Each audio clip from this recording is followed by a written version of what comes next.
nunca mesmo eu havia deparado com algo que vi num livro de cálculo. Um ilustre professor, ensinando derivada para as crianças, colocou uma exclamação tal como jogador de xadrez. E no rodapé explicou: por favor, admire a beleza desta minha demonstração. Meus alunos, nessa época de engenharia, riram muito, mas é verdade. Hoje, quando adentro um museu, às vezes leva um susto, porque a obra talvez não seja, segundo o meu gosto, que não é o dos melhores, muito bonita. Mas quando eu consigo entendê-la, eu vejo que interessante. Ela suscita o meu pensamento, me faz abstrair daquele objeto que eu estou vendo, e essa abstração é um caminho com que o cientista constrói, por exemplo, quase toda a matemática, quase toda a biologia, quase toda a física. Não é interessante isso? Esta beleza intrínseca no fazer científico é muito semelhante àquela beleza que nós sentimos ao admirar uma obra de arte. Há uma beleza intrínseca, não só na matemática, mas nas ciências. E essa beleza não é muito diferente daquele seu sentido estético quando olha a obra de arte. Ambas deram resposta a problemas que o mundo nos impõe. Mas estas respostas foram construídas com certo sabor, com certa abstração. Ela foi para além do objeto visto, além do objeto desenhado, além da teoria descrita. Ela mexeu com o nosso coração, com o nosso sentimento, com a nossa capacidade de enlevar-se, com a nossa capacidade de abstrair e ver nessa abstração, como do poeta, como do pintor, como do físico, como do cientista, o belo, a beleza intrínseca da construção, que não é da tinta, não é da escultura, nem é da teoria, é do homem.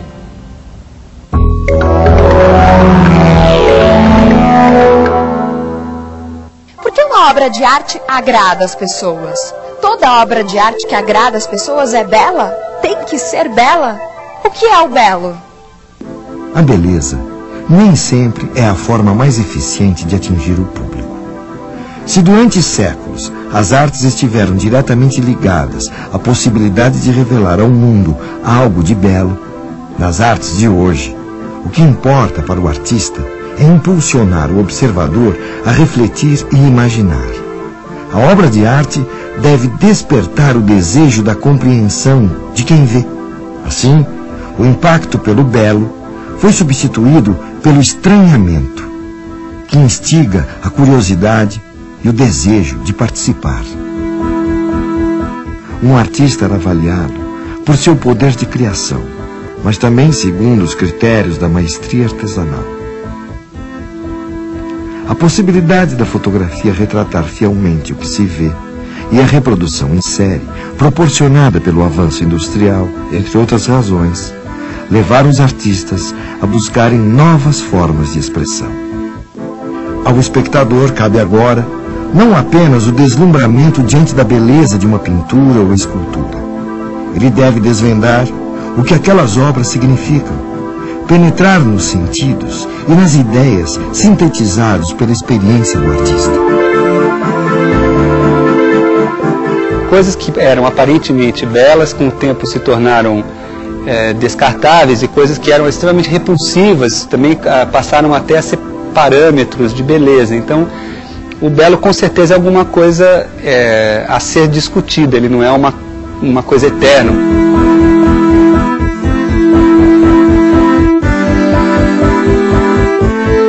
O naturalismo é uma coisa histórica, né? Ele nasce na Grécia, ele termina na Idade Média, ele ressurge na Renascença e ele termina no modernismo. Ele também não é um parâmetro eterno do belo. Eu acho de toda forma que a arte trata de algum modo do belo, de alguma coisa que é agradável, que as pessoas querem ver, querem se medir com aquilo, querem exercer o seu juízo sobre aquilo, né? Agora, eu acho que não é possível fazer o belo sem botar o belo em questão, né? Então é esse um pouco o paradoxo da arte, né? Só faz o belo quem contesta o belo, um pouco isso. Mas e na matemática? O que é o belo? Para entender isso melhor, vamos viajar até a Grécia Antiga e tentar entender o que pensavam os filósofos gregos a respeito do belo e da matemática.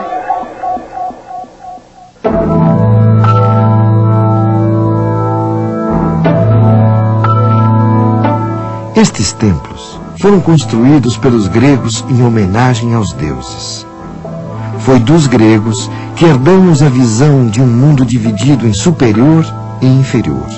O mundo dos deuses acima, imutável, e a vida terrena, temporal, que nós vivemos. Sendo que esta vida terrena era apenas um reflexo, uma imagem projetada do mundo superior desses deuses, homenageados através dessas construções.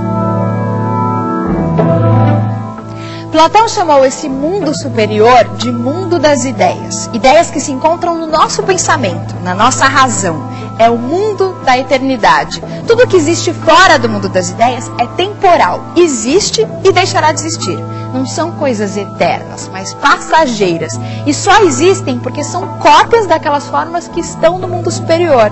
Uma das mais famosas histórias contadas por Platão no seu livro A República é o mito da caverna. Segundo esse mito, os homens são seres que vivem aprisionados em cavernas, de onde não podem enxergar o mundo. O que eles podem ver são apenas sombras projetadas nas paredes. Quem conseguisse se soltar das correntes que o aprisionava, poderia sair da caverna e enxergar a luz. Mas quando retornasse, seria morto pelos que ficaram, que o julgariam loucos de afirmar que a realidade não estava naquelas sombras, e sim do lado de fora da caverna. Soltar-se das correntes só é possível através do desenvolvimento da sabedoria, da razão, da consciência que os homens devem buscar. Mas o que ele desde já avisava para os que se aventurassem é que essa pessoa poderia correr risco de vida, poderia morrer assassinada por aqueles que insistiam em viver num mundo sem razão, que preferiam olhar para suas sombras e acreditar que elas eram a realidade. Esse sábio condenado à morte por mostrar o caminho da sabedoria era Sócrates, mestre de Platão, que andou pelas ruas de Atenas propondo aos homens: conhece-te a ti mesmo, até ser condenado à morte por isso. Mas você deve estar se perguntando, o que tudo isso tem a ver com arte e matemática? Eu explico. Para Platão havia duas possibilidades ao artista. Ou ele era um bom imitador das coisas da natureza, o que, na sua opinião, era inútil, pois a própria natureza era apenas uma cópia do mundo das ideias, ou o artista criava aparências enganosas e imperfeitas, o que afastaria o espectador ainda mais do mundo das ideias. Resumindo, para Platão, o artista estava incapacitado com os instrumentos que tinha de revelar algo do mundo das ideias. Se mesmo diante de grandes artistas gregos como Fídias, Platão não acreditava nas possibilidades de elevação da consciência através da arte, a quem restaria essa missão? Essa missão ficou restrita aos filósofos, pois enquanto o produto final do trabalho do artista é a imagem, para o filósofo a palavra é apenas o primeiro passo em busca do conhecimento. Mas e a matemática? Aí é que está. Sabe quem foi considerado o primeiro filósofo da história? Foi Pitágoras, que hoje, em geral, conhecemos apenas como matemático. Foi Pitágoras quem primeiro observou a ordem das coisas no mundo e propôs que o caminho mais valioso para o homem era o amor à sabedoria. Foi ele quem criou o termo filósofo, aquele que ama a sabedoria, o conhecimento. E ele não se ocupou apenas dos números, como muitos acreditam hoje. O pitagorismo era um movimento não só intelectual, mas religioso, moral e político. Ele fundou uma ordem com um rígido código de conduta e com uma notável característica: a confiança no estudo da matemática e da filosofia como base moral para orientar o comportamento dos homens. A seita pitagórica sobreviveu por mais de 500 anos de forma secreta e fechada, e foi extremamente combatida em sua época, mais por ser secreta do que propriamente por suas ideias. Pouco se sabe sobre os ensinamentos transmitidos aos iniciados, afinal, eram ensinamentos secretos. Tudo o que se sabe sobre o pitagorismo são suas primeiras lições, que eram utilizadas para encantar e converter os cidadãos gregos. São demonstrações da ordem que existe por trás da natureza das coisas. Conhecê-las poderia levar o indivíduo à elevação espiritual. Tudo que existe, do mais simples átomo às mais complexas galáxias, obedece a determinadas leis, padrões, que se combinam, se repetem e podem ser percebidos e comprovados pela matemática. Era mais ou menos isso que Pitágoras revelava aos seus discípulos. A mais famosa demonstração pitagórica é o teorema que hoje recebe o seu nome. Quer ver?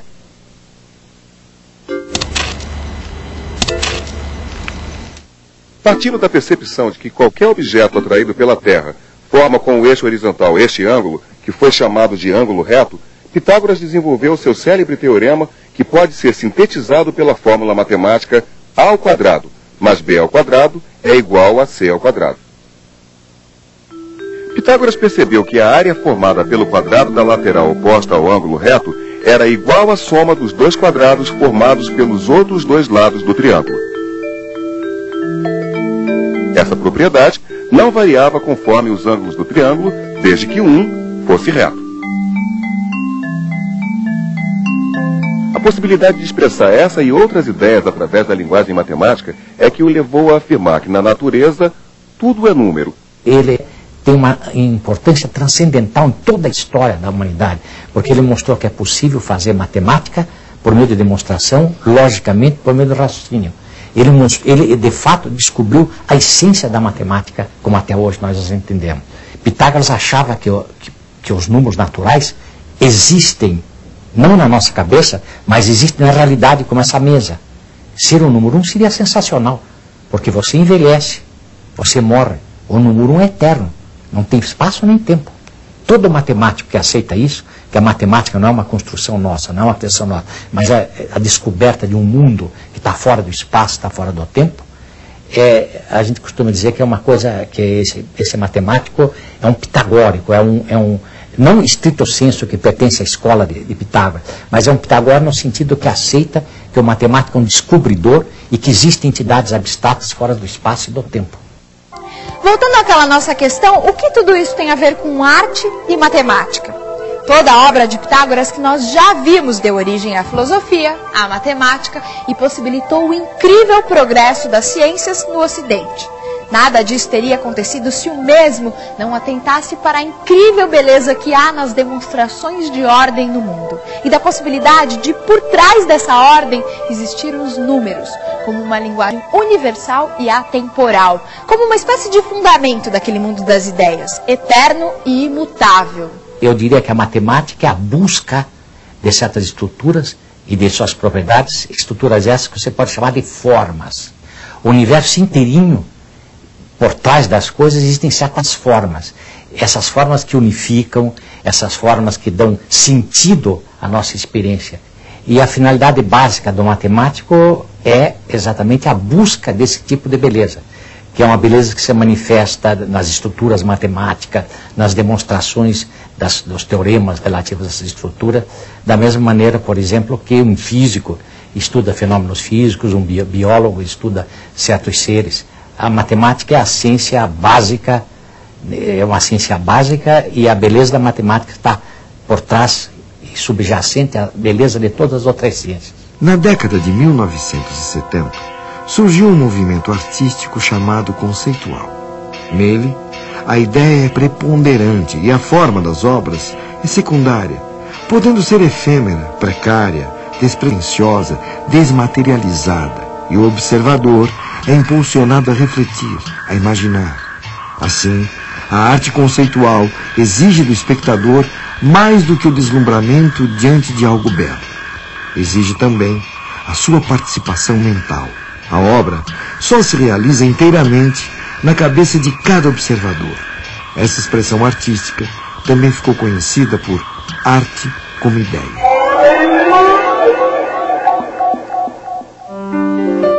As origens desse movimento remontam à época do Renascimento, quando Leonardo da Vinci expôs sua visão a respeito das artes. Segundo ele, a pintura não deveria ser apenas uma experiência visual, e sim uma ciência mental, como a filosofia e a matemática. Para ele, a pintura não era apenas o que estava no quadro, mas o que a imagem suscita na mente do observador.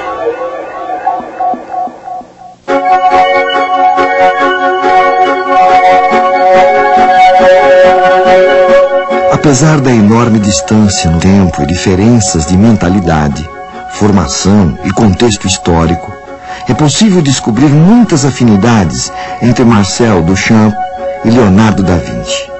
Ambos eram profundamente interessados em sistemas matemáticos, em fenômenos ópticos, na ciência da perspectiva, em mecanismos rotatórios, no uso do acaso como um apoio para a imaginação e na utilização de novas tecnologias.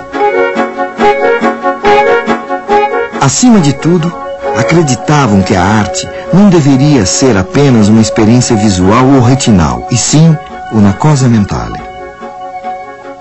Leonardo tinha o desejo de dar à pintura o status de uma produção intelectual, uma poesia, e equiparar o artista ao profissional liberal ou ao poeta. Duchamp, em 1912, confessou sua ambição de colocar a pintura outra vez a serviço da mente. E por isso, logo deixou a pintura, pois estava interessado em ideias, não apenas em produtos visuais.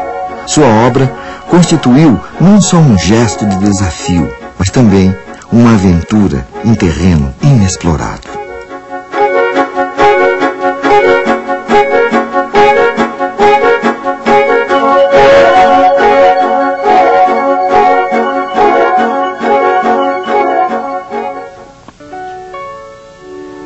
Observem esta obra. Se é quase impossível dizer que ela é bela, é inegável que não há como se manter indiferente a ela. Mas o que Duchamp quis, de fato, ao colocar este mictório no museu? Entre outras coisas, quis fazer uma obra que se realizasse na mente do espectador. A presença de um mictório em um museu já é por si só desconcertante. Agora observem o nome da obra: Fonte. Duchamp cria aqui um trocadilho entre o nome e a obra que leva o espectador a um tipo de reflexão pouco usual quando estamos, por exemplo, diante de um retrato. Não há dúvida que esse mictório dentro de um museu, intitulado Fonte, leva nossa mente a buscar uma solução para um enigma. É sem dúvida uma coisa mental. Se por si só esse objeto não é belo, a solução do enigma certamente o é. Duchamp abriu espaço para a arte conceitual, as instalações, a participação do observador na obra de arte, que ele considerava fundamental, e sobretudo para a difícil procura da verdade na arte contemporânea, que vai além da harmonia das formas. A sua lição é a do desconforto, do inútil, do gratuito, do desconcertante, afastando-se de todas as formas da fruição lírica tradicional, como nos trabalhos de seu contemporâneo, o músico John Cage.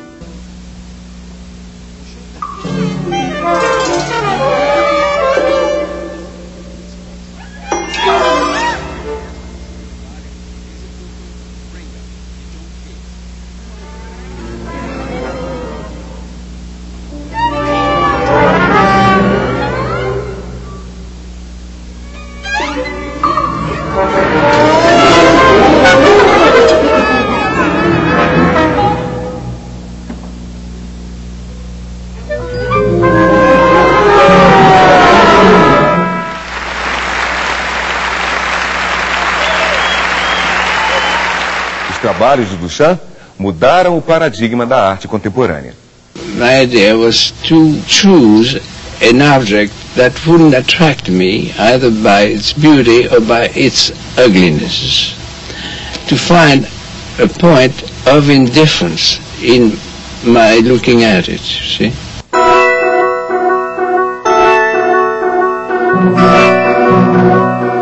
Aqui a gente começa o nosso chamado ritual da rampa.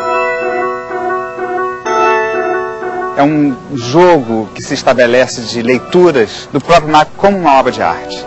Então aqui a gente instiga o grupo ou o visitante a perceber um jogo de relações que acontece com a sua movimentação ao longo dessa rampa.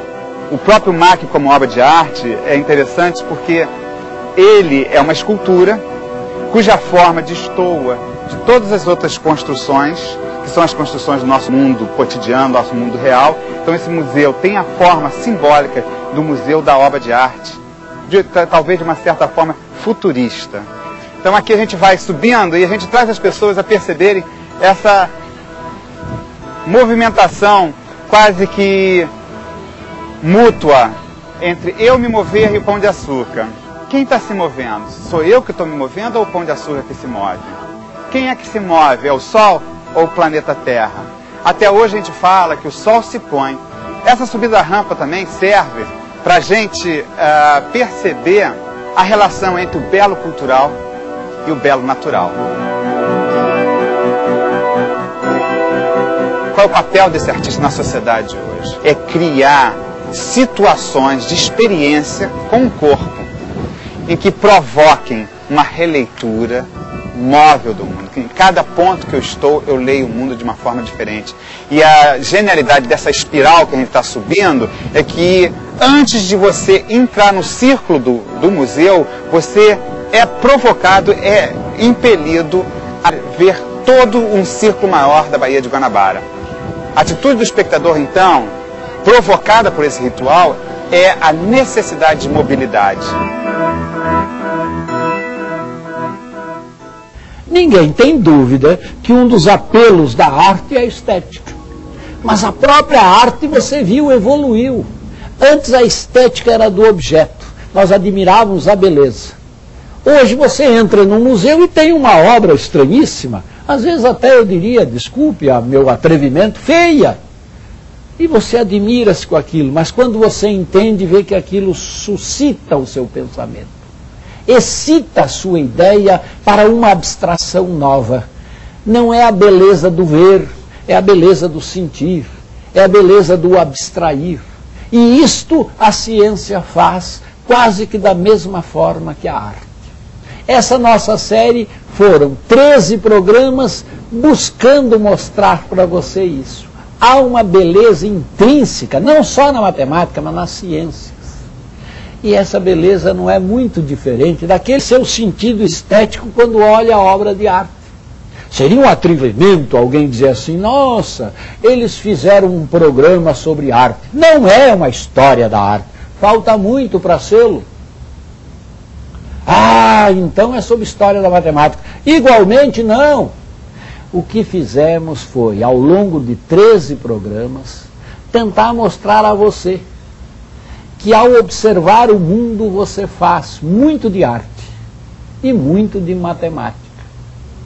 Que a matemática não está confinada naqueles padrões dos livros didáticos, tampouco a arte está confinada nos livros de história da arte.